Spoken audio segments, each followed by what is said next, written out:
مرزا حوالہ پیش کرتا ہے، یہ کتاب ہے تذکرۃ الاولیاء، اور شبیر برادر سے یہ کتاب چھپی ہے کسی مجہول شخص کے ترجمے کے ساتھ، پتہ نہیں کہ ترجمہ کرنے والا کون ہے، اور نہ ہی اس شخص کا اس کتاب کے باہر نام لکھا گیا ہے۔ پہلے بنیادی طور پر یہ بات یاد رکھیں کہ اولیاء اللہ اور صالحین جن کی ولایت مسلمانوں کے ہاں مسلمہ ہے، ان کی طرف اگر کوئی بات منسوب ہوتی ہے اور بات کسی کی نسبت کی جاتی ہے تو پہلے تو اس کی نسبت کو دیکھا جاتا ہے کہ نسبت درست ہے کہ نہیں۔ سیدنا باجی بستامی رحمۃ اللہ کی طرف جو باتیں منسوب کی گئی ہیں، علماء کا ایک طبقہ وہ ہے جو سرے سے ان منسوب شدہ باتوں کو مانتا ہی نہیں ہے کہ یہ ان کی طرف صحیح منسوب نہیں کی گئی، ان کی طرف غلط منسوب کی گئی، اور دوسرے علماء وہ ہیں، محدثین ہیں، علماء ہیں، بزرگان دین ہیں کہ جنہوں نے کہا کہ باتیں تو ان کی طرف منسوب ہیں لیکن ان کی ہم تعویل کریں گے، ان کی کیا کریں گے؟ تعویل کریں گے، اور انہوں نے تعویل کی ہے۔ جس طرح بعض احادیث میں آنے والے واقعات کی علماء نے تعویل کی ہے، ان واقعات میں سے مثال کے طور پر ایک واقعہ جو کہ صحیح بخاری میں کئی مقامات پہ موجود ہے، صحیح بخاری میں 6481، 3481، 7508 اور صحیح مسلم میں 6980، یہ متعدد مقامات پہ وہ واقعہ موجود ہے۔ نبی پاک صلی اللہ علیہ وآلہ وسلم نے سابقہ گزر گئی امتوں میں سے کسی ایک شخص کا واقعہ بیان کیا کہ وہ جب فوت ہونے لگا تو اس شخص نے اپنے بچوں کو جمع کیا، اور جمع کر کے اس نے بچوں کو وصیت کر دی کہ جب میں مر جاؤں تو میری میت کو آگ لگا دینا، اور میری میت کو آگ لگا کے اس کی جو راکھ ہے اس کو پیس کر ہواؤں میں اڑا دینا۔ اور اس نے ایک جملہ بولا، لَإِن قَدَرَ عَلَيَّ رَبِّي لَيُعَذِّبُنِي عَذَابًا مَا عَذَّبَهُ بِهِ أَحَدًا۔ ایک اس کا ترجمہ یہ کہ اگر میرے رب نے مجھ پر تنگی کی، میری گرفت کی، تو مجھے وہ عذاب دے گا کہ جو کسی کو اس نے عذاب نہیں دیا ہوگا۔ اور بعض علماء وہ ہیں جنہوں نے اس کو اس کے ظاہر پر معمول کیا کہ اگر میرا رب مجھ پر قادر ہوا تو مجھے ایسا عذاب دے گا کہ جیسا اس نے کسی کو عذاب نہیں دیا ہوگا۔ اب اس جملے کو لے کر، اس حدیث کے ان کلمات کو لے کر محدثین نے جو شروحات لکھی ہیں ان میں سے دو حوالے میں آپ کے سامنے رکھتا ہوں۔ ایک حوالہ امام ابن حجر عسقلانی کا، یہ ہے فتح الباری شرح صحیح بخاری جلد نمبر 6، صفحہ نمبر اس کا ہے 648۔ امام ابن حجر عسقلانی لکھتے ہیں کہ وَالْأَزْهَرُ وَأَزْهَرُ الْأَقْوَالِ أَنَّهُ قَالَ ذَلِكَ فِي حَالِ دَهْشَتِهِ وَغَلَبَةِ الْخَوْفِ عَلَيْهِ حَتَّى ذَهَبَ بِعَقْلِهِ۔ جس بندے نے یہ کہا کہ اگر میرا رب مجھ پر قادر ہوا تو وہ مجھے ایسا عذاب دے گا کہ ایسا عذاب اس نے کسی کو نہیں دیا ہوگا، کہتے ہیں کہ یہ ظاہر قول یہ ہے کہ اس نے یہ جملہ جو اللہ رب العزت کی قدرت کے حوالے سے کہا ہے، اس نے یہ غلبہ خوف اور دہشت کی حالت میں کہا ہے کہ جس وقت اس کی عقل جا چکی تھی۔ وَلَمْ يَقُلْهُ قَاصِدًا لِحَقِيقَةِ مَعْنَاهُ، اس کی حقیقت معنی کا قصد کرتے ہوئے اس نے جملہ نہیں کہا، بل فی حالت کان فیہا کالغافل والزاہل والناسی، بلکہ اس نے یہ جملہ ایسی حالت میں کہا ہے کہ جس وقت وہ غافل اور بھول جانے والے کی طرح تھا، الذی لا یؤخذ بما یستر منہ، ایسا شخص کے ایسے بندے سے کوئی جملہ صادر ہو جائے تو اس سے اس پر گرفت نہیں کی جاتی۔ تو کہتے ہیں یہ جملہ جو اس نے کہا کہ اگر میرا رب مجھ پر قادر ہوا تو مجھے عذاب دے گا، یہ جملہ اس نے ایسی حالت میں کہا ہے کہ جس وقت اس پر ظہور اور نسیان طاری تھا، اور اس نے اس کے معنی کا قصد کرتے ہوئے نہیں کہا۔ اور امام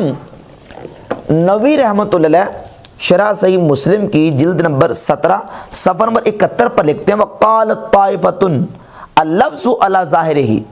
ایک گروہ نے یہ کہا، علماء کے ایک محدثین کے گروہ نے، کہ لفظ اپنے ظاہر پر ہے، وَلَكِنْ قَالَهُ هَذَا الرَّجُلُ وَهُوَ غَيْرُ ضَابِطٍ لِكَلَامِهِ، کہ جس شخص نے یہ جملہ کہا ہے تو یہ جملہ اس نے اس وقت کہا ہے کہ جس وقت وہ اپنے کلام کو ضبط نہیں کر سکا۔ وَلَا قَاصِدٍ لِحَقِيقَتِهِ، لے حقیقت معنی ہو، اور نہ ہی اس کے معنی کی حقیقت کا وہ قصد اور ارادہ کرنے والا تھا، وہ معتقد لہا، اور نہ ہی اس کا اعتقاد رکھنے والا تھا، بل قالہ فی حالت غلب علیہ فیہ الدہش والخوف وشدت الجزع، بلکہ اس نے ایسی حالت میں یہ جملہ کہا کہ جس وقت اس پر خوف اور جزع کی شدت تھی، بحیث و ذہب تیقظہ و تدبر ما یقولہ، اس حیثیت سے کہ اس وقت اس کا تدبر، سوچ، فکر اور غور و فکر کرنے کی صلاحیت وہ کھو بیٹھا تھا، فصار فی معنی الغافل والناسی، تو وہ شخص جو ہے وہ بھول جانے والے اور غافل شخص کے معنی میں ہو گیا، وَهَذِهِ الْحَالَةُ لَا يُؤَاخَذُ فِيهَا، اور ایسی حالت میں بندے پر مواخذہ نہیں کیا جاتا، گرفت اور پکڑ نہیں کی جاتی۔ یہ واقعہ بیان کر کے محدثین نے حدیث کی شروحات میں اس کی تعویل کی ہے کہ اس نے یہ جملہ حالت جو محو غیبت میں اور شدت جو نا وہ خوف اور دہشت کی حالت میں کہا، اور اس کی وجہ سے، اس جملے کی وجہ سے اس پر کوئی گرفت نہیں کی گئی، شریعت اس پر گرفت نہیں کرتی۔ اب سیدنا باجی بستامی رحمۃ اللہ علیہ کا جو حالت غیبت و محو میں یہ جملہ کہنا کہ سبحانی ما اعظم شانی، میں پاک ہوں، میری جو ذات ہے وہ پاک ہے، میری کتنی عظیم شان ہے، اور لوائی اعظم من لوائی محمد، میرا جھنڈا محمد صلی اللہ علیہ وآلہ وسلم کے جھنڈے سے جو ہے وہ بڑا ہے۔ یہ جملہ انہوں نے جب کہا، اسی تذکرۃ الاولیاء کے صفحہ نمبر 102 پہ یہ بات موجود ہے کہ سیدنا باجی بستامی رحمۃ اللہ علیہ نے جب یہ جملہ ان کی زبان سے نکلا تو اپنی حالت سے جب وہ درست ہوئے تو ان کے مریدوں نے ان سے کہا کہ آپ نے تو یہ جملہ بولا ہے، تو کہا کہ فرمایا کہ مجھے تو علم نہیں کہ میں نے ایسا کوئی جملہ کہا ہو، لیکن آئندہ اس قسم کا جملہ میری زبان سے نکل جائے تو مجھے قتل کر ڈالنا۔ بات سمجھ آ رہی ہے؟ کیا کہا؟ مجھے قتل کر ڈالنا۔ معلوم ہوا کہ یہ جملہ اور اس طرح کے جو الفاظ ان کی زبان سے نکلے تھے وہ غلبہ حالت اور غلبہ محو کی حالت میں تھے، وہ انہوں نے قصداً ایسے الفاظ اپنی زبان سے نہیں نکالے تھے۔ اور پھر اسی بات کی تعویل کرتے ہوئے شیخ فرید الدین عطار رحمۃ اللہ علیہ نے اپنی اس کتاب تذکرۃ الاولیاء کے صفحہ نمبر 124 پر لکھا، وہ کہتے ہیں دیکھیں باجی بستامی رحمۃ اللہ کے ولی ہیں اور اولیاء اللہ میں سے ہیں، وہ نبی پاک صلی اللہ علیہ وآلہ وسلم کے مقام نبوت کا اس قدر پاس اور خیال کرتے ہیں کہ 123 نمبر صفحہ پر لکھتے ہیں، لیکن باجی بستامی فرماتے ہیں لیکن غور فکر کے بعد معلوم ہوا کہ میرا سر ایک نبی کے قدموں کے نیچے ہے، اس وقت مجھے محسوس ہوا کہ ولایت کی انتہا نبوت کی ابتدا ہوا کرتی ہے۔ یعنی کہتے ہیں میں جب اتنی بلندی پر چلا گیا تو میں نے دیکھا کہ میرا سر جو ہے وہ ایک نبی کے قدموں کے نیچے ہے، تو مجھے معلوم ہوا کہ جہاں تک ولایت کی انتہا ہوتی ہے وہاں سے نبوت کی ابتدا ہوتی ہے۔ فرماتے اس مقام سے جب میری روح فردوس و جہنم اور ملائکہ کے مشاہدے کے لیے روانہ ہوئی، کیا روانہ ہوئی؟ روح روانہ ہوئی، تو وہاں انبیاء کرام سے شرف نیاز حاصل ہوا۔ اس سارا واقعہ بیان کرتے ہوئے پھر باجی بستامی رحمۃ اللہ فرماتے ہیں کہ جب میں اتنی بلندی پر پہنچ گیا، کشف المحجوب میں ایسے لکھا ہے اور تذکرۃ الاولیاء میں بھی ایسے لکھا ہے، تو میں نے اللہ رب العزت کی بارگاہ میں عرض کی کہ یا اللہ میں اپنی آپ سے خلاصی نہیں پا رہا، تو اللہ تعالیٰ نے فرمایا کہ یا باجید خلاصے تو از تو یہ تو در مطابت دوست ما بستاست، کہ اے باعزید اگر اپنے آپ سے خلاصی پانا چاہتا ہے تو میرے محبوب کی مطابت میرا ہے، دیدارہ بخاک قدم ویرا اقتحال کن، اپنی آنکھوں کے لیے میرے محبوب کی قدموں کی خاک کو سرما بنا لے، وہ بر مطابت و مداومت کن، اور ان کی اتباع میں چلتا جا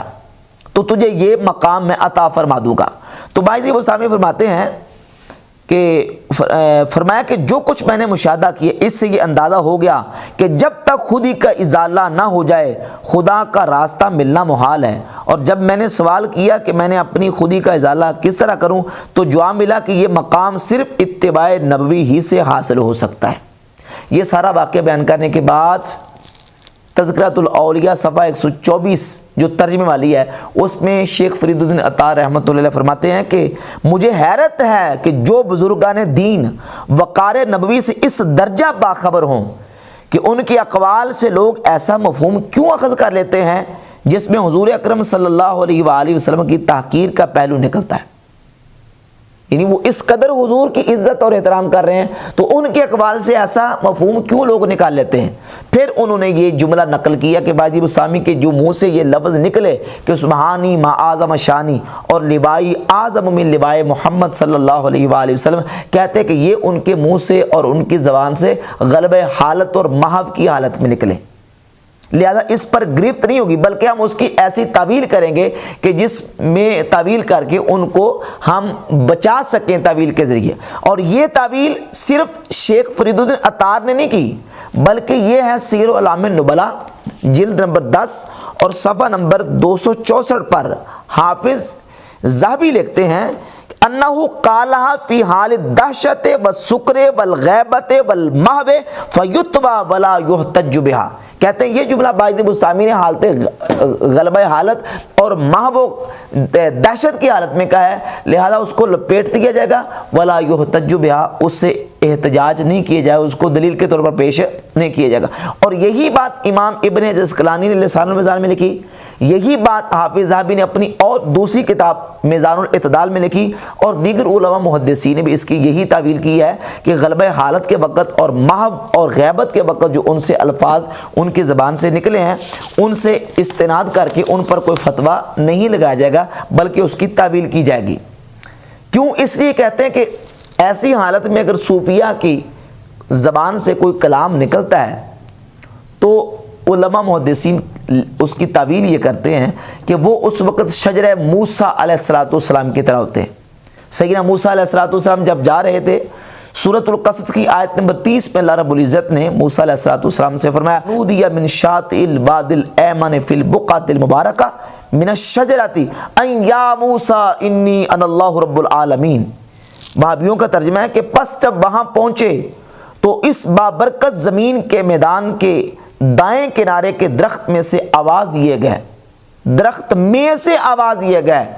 کہ اے موسیٰ یقیناً میں ہی اللہ ہوں سارے جہانوں کا۔ اب جو درخت میں سے آواز یہ گئے، جو درخت سے ندا آئی ہے، وہ درخت اللہ نہیں ہے، درخت خدا نہیں ہے، بلکہ درخت میں سے اللہ رب العزت نے موسیٰ علیہ السلام کو ندا دی۔ تو کہتے ہیں صوفیہ یا اولیاء اللہ جب ایسی حالت میں ان کی زبان سے اس طرح کے جملے نکلتے ہیں تو وہ شجرہ موسیٰ علیہ السلام کی طرح ہوتے ہیں، شجرہ موسیٰ کی طرح ہوتے ہیں، یعنی ان سے جو کلام صادر ہوتا ہے وہ حکایت ہوتی ہے اللہ رب العزت کی طرف سے، اور بعض کا جو ہے وہ جس کی طرف سے کلام ہوتا ہے نقل کیا جاتا ہے وہ کہنے والا جو ہے وہ اس کو معذوف کر دیا جاتا ہے اور سننے والا یہ سمجھتا ہے کہ شاید جو ہے نا یہ کلام یہ بندہ اپنی طرف سے کہہ رہا ہے۔ ایک میں حدیث سے مثال پیش کروں گا بلا تشبیہ، اس میں تشبیہ نہیں ہے، صرف مثال دینے کے لیے کہ بعض اوقات جو ہے وہ جس کی طرف سے کلام ہوتا ہے اس قائل کو حذف کر دیا جاتا ہے، اور احادیث میں بھی حذف کی مثالیں موجود ہیں۔ جس طرح صحیح بخاری میں 6609 نمبر حدیث ہے، حضرت ابو ہریرہ رضی اللہ تعالیٰ عنہ فرماتے ہیں کہ نبی کریم صلی اللہ علیہ وآلہ وسلم نے فرمایا لا یأتی ابن آدم النظر بشیء، کہ نظر انسان کو کوئی شے نہیں دیتی۔ حضور فرماتے ہیں نظر انسان کو کوئی شے نہیں دیتی لم یکن قد قدرتہ، جو میں نے اس کی تقدیر میں نہ لکھی ہو، میں نے اس کی تقدیر میں نہ لکھی ہو۔ اب قد قدرتہ میں تو ضمیر جو ہے وہ کس کی طرف راجع ہے؟ اس کا فاعل کون ہے؟ اس کا فاعل اللہ ہے، یعنی اللہ فرماتا ہے کہ جو میں نے اس کی تقدیر میں نہ لکھی ہوں، لیکن اللہ رب العزت کا یہاں ذکر موجود نہیں۔ آپ اسی حدیث کو اٹھا کر دیکھ لیں، مسند احمد بن حنبل میں، جامع ترمذی میں، سنن ابی داؤد میں، جہاں جہاں کہیں یہ حدیث موجود ہے وہاں فاعل کا ذکر موجود نہیں ہے، حالانکہ قدرتہ کا فاعل کون ہے؟ اللہ ہے۔ تو ضمیر جو ہے وہ اللہ رب العزت کی طرف راجع ہے کہ اللہ فرماتا ہے کہ میں نے اگر اس کی تقدیر میں نہ لکھی ہو تو نظر اس کو کوئی شے نہیں دیتی، لیکن یہاں جو ہے وہ فاعل کا ذکر معذوف ہے۔ تو فاعل کون ہے؟ اللہ۔ تو بعض اوقات جو ہے وہ اس طرح کی مقامات پہ فاعل محذوف ہوتا ہے اور وہ جو عبارت ہوتی ہے وہ جو ہے وہ حکایت ہوتی ہے۔